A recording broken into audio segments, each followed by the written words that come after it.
नमस्कार। हम पढ़ रहे हैं कक्षा 8 की 2 किताबों को हमने 2-2 अध्याय पढ़ लिए। तीसरी पुस्तक है ये जो है पृथ्वी हमारा आवास, उसका अध्याय 1 है संसाधन, भूगोल जिसको बोला जाता है उसके बारे में। ठीक है, तो अब हम पढ़ते हैं।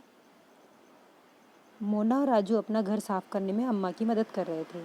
इन सभी चीज़ों को देखो, कपड़े, बर्तन, अनाज, कंघा, शहद की बोतल, किताबें, इनमें से प्रत्येक उपयोगी है, मोना ने कहा। इसलिए ये महत्वपूर्ण है, अम्मा ने कहा। ये संसाधन है। अब संसाधन क्या है? अम्मा से राजू ने प्रश्न पूछा। अम्मा से पूछा राजू ने कि संसाधन क्या है? तो अम्मा ने बताया, प्रत्येक वस्तु जिसका उपयोग आवश्यकताओं को पूरा करने के लिए किया जा सकता है वह संसाधन है। तो संसाधन क्या होता है? प्रत्येक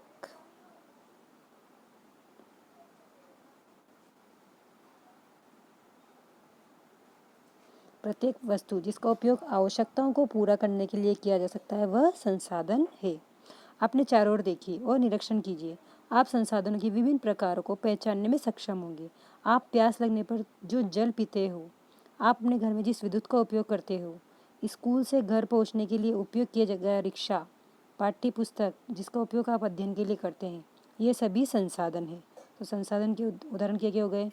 पानी, विद्युत, रिक्शा, गाड़ी, किताब, ये सब संसाधन है। आपके पिता ने आपके लिए नाश्ता तैयार किया। उन्होंने जिन ताज़ी सब्जियों का उपयोग किया वे भी एक संसाधन है। तो जल, विद्युत, रिक्शा, सब्जियां और पाठ्य पुस्तक, सभी में कुछ एक जैसा है क्या? उनमें सभी वस्तुओं का उपयोग आपके द्वारा किया गया, इसलिए वे उपयोगी है। एक वस्तु अथवा पदार्थ की उपयोगिता अथवा प्रयोज्यता उसे एक संसाधन बनाती है। तो आओ कुछ करके सीखें। अपने घर और अपनी कक्षा में उपयोग में किए जाने वाली किन्हीं 5 संसाधनों की सूची आपको बनानी है। ठीक है। राजू अब जानना चाहता है कि कोई भी वस्तु संसाधन कैसे बनती है। अम्मा ने बच्चों को बताया कि वस्तुएं उस समय संसाधन बनती है जब उनका कोई मूल्य होता है, मतलब उनकी कोई कीमत होती है तो वस्तु संसाधन बनती है। इसका प्रयोग अथवा उपयोगिता इसे मूल्य प्रदान करती है। सभी संसाधन मूल्यवान होते हैं, अम्मा ने कहा। मूल्य का अर्थ महत्व होता है। कोई भी वस्तु है, आज पानी है, पानी का अगर कोई महत्व नहीं होता तो वो मूल्यवान नहीं होता। तो पानी का भी महत्व है, इसलिए वो मूल्यवान है। तो कुछ संसाधनों का आर्थिक मूल्य होता है, मतलब कुछ चीज़ें पैसों में मिलती है, जबकि कुछ संसाधनों का आर्थिक मूल्य नहीं होता, वो पैसों में नहीं मिलती, ऐसी मिलती है। उदाहरणार्थ, धातुओं का आर्थिक मूल्य होता है लेकिन एक मनोरम भूदृश्य का आर्थिक मूल्य नहीं होता। कोई भी धातु है, सोना, चांदी, लोहा, इसका कोई ना कोई पैसा देना होता है तो आर्थिक मूल्य होता है। आर्थिक मतलब पैसे से संबंधित। लेकिन एक मनोरम भूदृश्य का आर्थिक मूल्य नहीं होता। जैसे कोई भी प्राकृतिक दृश्य है, हम उसको देख रहे हैं लेकिन उसका महत्व तो है ना हमारी लाइफ में, तो उसका कोई मूल्य नहीं होता। परंतु ये दोनों संसाधन महत्वपूर्ण है और मनुष्य की आवश्यकताओं को पूरा करते हैं। कुछ संसाधन समय के साथ आर्थिक रूप से मूल्यवान हो सकते हैं। आपकी दादी के जो घरेलू नुस्खा का कोई आज वाणिज्यिक मूल्य नहीं है। अब दादी के जो घरेलू नुस्खे होते हैं उसका कोई पैसा नहीं मिलता, उसका कोई व्यापार नहीं होता। लेकिन यदि वे पेटेंट करने के उपरांत मेडिकल फर्म द्वारा बेचे जाते हैं तब वे आर्थिक रूप से मूल्यवान हो सकते हैं। आपकी दादी ने कोई नुस्खा, अब पेटेंट क्या होता है देखो, पेटेंट होता है इसका तात्पर्य किसी विचार अथवा आविष्कार पर एकमात्र अधिकार से। अब ये भी आपको समझ नहीं आएगा। जैसे आपकी दादी ने कोई दवाई बताई, उस दवाई को क्या करा, मेडिकल जो है फर्म द्वारा उसको बोला कि हाँ हम इसको मार्केट में बेचेंगे, इसका पैसा मिलेगा। तो वो क्या हो गया, बस उसको मान्यता मिल गई, उसका आविष्कार हो गया एक तरीके से। सिर्फ उस पर क्या हो गया, किसी विचार अथवा आविष्कार पर एकमत, तो उसके ऊपर अधिकार हो गया, आविष्कार हो गया, मेडिकल द्वारा उसको मान्यता दे दी गई कोई भी घरेलू दवाई, तो वो क्या हो जाती है, पेटेंट कहलाती है। तो वो फिर वो आर्थिक रूप से क्या होगी, मूल्यवान हो सकती है। समझ आ गया पेटेंट। ऐसे ही समय और प्रौद्योगिकी दो महत्वपूर्ण कारक हैं जो पदार्थों को संसाधन में परिवर्तित कर सकते हैं। अब प्रौद्योगिकी क्या होता है? प्रौद्योगिकी देखो आप, किसी कौशल करने अथवा वस्तु बनाने में नवीनतम ज्ञान का अनुप्रयोग प्रौद्योगिकी है। मतलब हम कोई भी कार्य कर रहे हैं, किसी भी वस्तु को बना रहे हैं, उसमें नए ज्ञान का उपयोग करना क्या है, प्रौद्योगिकी है। तो समय और प्रौद्योगिकी दोनों ही महत्वपूर्ण है जो पदार्थों को संसाधन में परिवर्तित कर सकते हैं। समय में भी महत्वपूर्ण है और वो भी महत्वपूर्ण है प्रौद्योगिकी, उसमें नया बन रहा है कोई, तो दोनों लोगों की आवश्यकताओं से संबंधित है। लोग स्वयं ही सबसे महत्वपूर्ण संसाधन है। ये लोगों के विचार, ज्ञान, आविष्कार और खोजी है और अधिक संसाधनों की रचना करते हैं। प्रत्येक खोज अथवा आविष्कार से बहुत सी अन्य खोज एवं आविष्कार होते हैं। आग की खोज से खाना पकाने की पद्धति एवं अन्य प्रक्रियाओं का प्रचलन हुआ। जबकि पहिए के आविष्कार से अंततः परिवहन की नवीनतम विधियों का विकास हुआ। अब आग जलाना सीखा मनुष्य ने तो क्या हुआ, वो खाना बनाने लगा और भी बहुत सारे उससे कार्य करने लगा। वैसे ही पहिए का आविष्कार हुआ तो क्या हुआ, गाड़ी वाड़ी चलने लगी।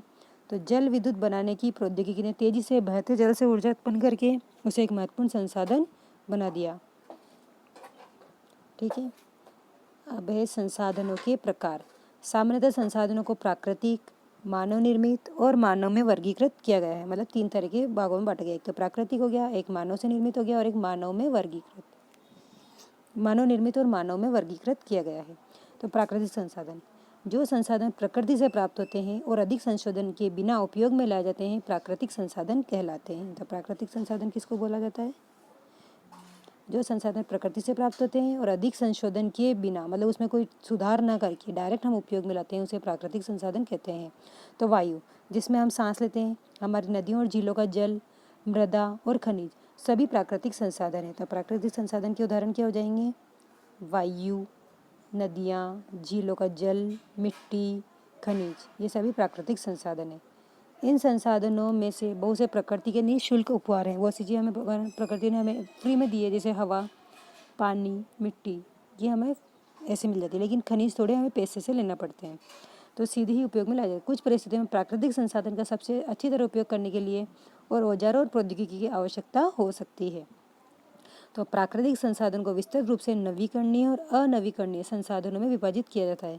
अब जो प्राकृतिक संसाधन है उसको भी 2 भागों में बांटा, एक भाग हो गया नवीकरणीय और दूसरा भाग हो गया अनवीकरणीय। अब आगे बढ़ते हैं हम, नवीकरणीय क्या होता है। तो नवीकरणीय संसाधन वे संसाधन है जो शीघ्रता से नवीकृत अथवा पुनः पूरित हो जाते हैं। मतलब ऐसे संसाधन जो हमें आसानी से मिल जाए, जैसे बरसात है, पानी है, तो क्या होगा, जैसे ही बरसात होगी हमें वापस पानी मिल जाएगा। सूरज है, सूरज की रोशनी हमें रोज़ मिल रही है, हवा है, हमें रोज़ मिल रही है। तो ऐसे संसाधन जो शीघ्रता से हमें वापस मिल जाते हैं, वो खर्च नहीं होते। इनमें से कुछ असीमित है और उन पर मानवीय क्रियाओं का प्रभाव नहीं होता और इनकी कोई सीमा ही नहीं है, मतलब असीमित है। जैसे सूर्य का प्रकाश ये कभी खत्म नहीं होगा, हवा ये कभी खत्म नहीं होगी। तो ये नवीनीकरणीय संसाधन है। लेकिन फिर भी कुछ नवीकरणीय संसाधन जैसे जल, मृदा और वन का लापरवाही से किया गया उपयोग उसके भंडार को प्रभावित कर सकता है। अगर हम पानी को व्यर्थ बहाएंगे और बरसात नहीं होगी तो क्या होगा, हमें पानी मिलेगा क्या, नहीं मिलेगा। ऐसे ही मिट्टी का हम दुरुपयोग करेंगे, वन में लकड़ी वगैरह इनका दुरुपयोग करेंगे तो हमें आसानी से नहीं मिलेगा। तो जल असीमित नवीकरणीय संसाधन तो प्रतीत होता है, फिर भी जल की कमी और प्राकृतिक जल स्रोतों का सूखना आज विश्व के बहुत से भागों में एक बड़ी समस्या है। समझ आ गया होगा आपको। नवीकरण क्या होता है, वे संसाधन जो शीघ्रता से नवीकृत अथवा पुनः पूरित हो जाते हैं, मतलब वापस बन जाते हैं, जिनको हमने खर्च कर दिया लेकिन वो हमें वापस नेचुरल तरीके से मिल जाएंगे। जैसे सूर्य, रोज़ हमें उगता है, सूरज उगता है, हमें वापस मिल जाती है उसकी ऊर्जा। पवन ऊर्जा, हवा रोज चल जाती है। पानी का हम उपयोग करते हैं लेकिन बरसात के माध्यम से हमें वापस मिल जाता है। लेकिन अगर हम उसका दुरुपयोग करेंगे तो आने वाले समय में एक बड़ी समस्या हो सकती है, क्योंकि अभी विश्व के बहुत सारे भागों में ये समस्या आने लगी है। अब है अनवीकरणीय संसाधन, वे संसाधन जिनका भंडार सीमित है, मतलब उनकी मात्रा बहुत कम है। भंडार के एक बार समाप्त होने के बाद उनके नवीकृत अथवा पुनः पूरित होने में हजारों वर्ष लग सकते हैं। मतलब ऐसे संसाधन जिनको बनने में हजारों वर्ष लगेंगे तो वो होते हैं अनवीकरणीय संसाधन।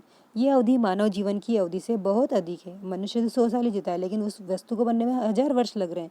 अब तो 100 साल भी नहीं जीता। तो ऐसे संसाधन जिनको बनने में बहुत ज़्यादा समय लगता है, हजारों वर्ष लग जाते हैं, वो अनवीकरणीय संसाधन कहलाते हैं।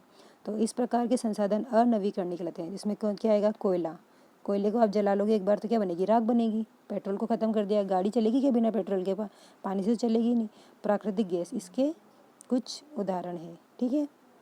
तो जो चीज़ें ख़त्म हो जाने की हो जाती है उसके बाद उनको वापस बनने में 1000 वर्ष का समय लगता है, वो अनवीकरणीय संसाधन होते हैं, जैसे कोयला, पेट्रोल, प्राकृतिक गैस। तो प्राकृतिक संसाधनों का वितरण भूभाग, जलवायु, ऊंचाई जैसे अनेक भौतिक कारकों पर निर्भर करता है। पृथ्वी पर इन कारकों में विभिन्नता होने के कारण संसाधनों का वितरण असमान है। संसाधन का भंडार, यह उपयोग के लिए संसाधन की उपलब्ध मात्रा। एक सेकंड, इधर क्या था, अम्मा की सूची में ये सूती वस्त्र, लोहा अयस्क, बुद्धि, औषधि पौधे, चिकित्सा ज्ञान, कोयला निक्षेप, मनोरम दृश्य, कृषि भूमि, शुद्ध पर्यावरण, लोकगीत, सुहावना मौसम, संसाधन परिपूर्णता, एक अच्छी संगीत ध्वनि, दादी माँ के घरेलू नुस्खे, मूत्रों में परिवार से स्नेह, ये सब दादी माँ के घरेलू संसाधन है। ठीक है। अब है मानव निर्मित संसाधन। मानव निर्मित संसाधन में कभी कभी प्राकृतिक पदार्थ जब संसाधन बन जाते हैं, क्या होता है, जब प्राकृतिक पदार्थ संसाधन बन जाते हैं तब उनका मूल रूप बदल दिया जाता है। जैसे लौह अयस्क उस समय तक संसाधन नहीं था जब तक लोगों ने से लोहा बनाना नहीं सीखा। लोहा जो जमीन में गड़ा रहता है ना, उसको बोला जाता है लौह अयस्क। तो वो जब तक लोहा नहीं बनता तब तक वो संसाधन नहीं था। लोग प्राकृतिक संसाधन का उपयोग पुल, सड़क, मशीन और वाहन बनाने में करते हैं। जैसे लोहा है, लोहे से बनता ही है, पुल भी बनता है, सड़क में भी काम में लेते हैं, मशीन बनाने में, वाहन बनाने में काम में लेते हैं। तो जो मानव निर्मित संसाधन के नाम से जाने जाते हैं। प्रौद्योगिकी भी एक मानव निर्मित संसाधन है, क्योंकि वो कोई नई वस्तु का निर्माण कर रही है, तो ये भी एक मानव निर्मित संसाधन है। इसलिए हम जैसे लोग प्राकृतिक संसाधनों का उपयोग करके मानव निर्मित संसाधन बनाते हैं। मुन्ना ने समझाते हुए कहा। हाँ, राजू ने स्वीकृति में सिर हिलाया।